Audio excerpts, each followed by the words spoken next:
আমরা অতিরিক্ত ম্যাচুরিটি দেখাতে গিয়ে জীবনকে উপভোগ করতে পারি না। বড় হয়েছি, তাই এখন আর এসব ইচ্ছে মানাই না। লোকে কি ভাববে, সমাজের চোখে ছোট হব, এসব বাচ্চামি এখন আমাদের সাজে না। এত কিছু ভেবে আমরা প্রতিনিয়ত নিজের ইচ্ছে, শখ, স্বপ্নগুলোকে নিজ হাতে মেরে ফেলছি। অতঃপর নিজেকে মৃত মনে করে অনুভূতিহীন একটা জীবন পার করছি।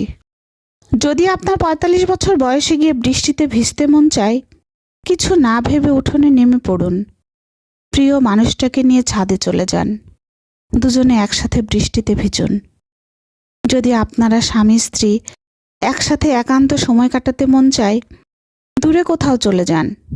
ইস, ছেলে মেয়ে বড় হয়েছে, কি ভাববে, এসব চিন্তা মাথা থেকে ঝেড়ে ফেলুন। বুড়ো বয়সে যদি আপনার ভালোবাসার অর্ধাঙ্গিনীর চুলে বেনি করতে মন চায়, তাও করেন। নাতিপুতি হয়েছে তো কি হয়েছে, আনন্দ নিয়ে জীবন কাটান। কলিগদের সাথে আড্ডায় বসে যদি আপনাকে ফর্মালিটি মেনটেন করতে হয়, তাহলে সেই আড্ডা থেকে চলে আসুন।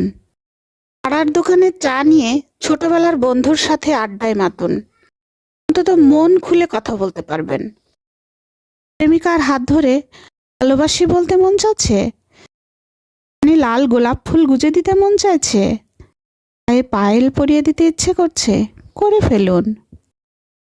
কারণ ম্যাচুরিটি নিয়ে কখনো ভালোবাসা হয় না, একটু পাগলামি থাকতেই হয়, তবেই না ভালোবাসাটা সুন্দরময় হয়।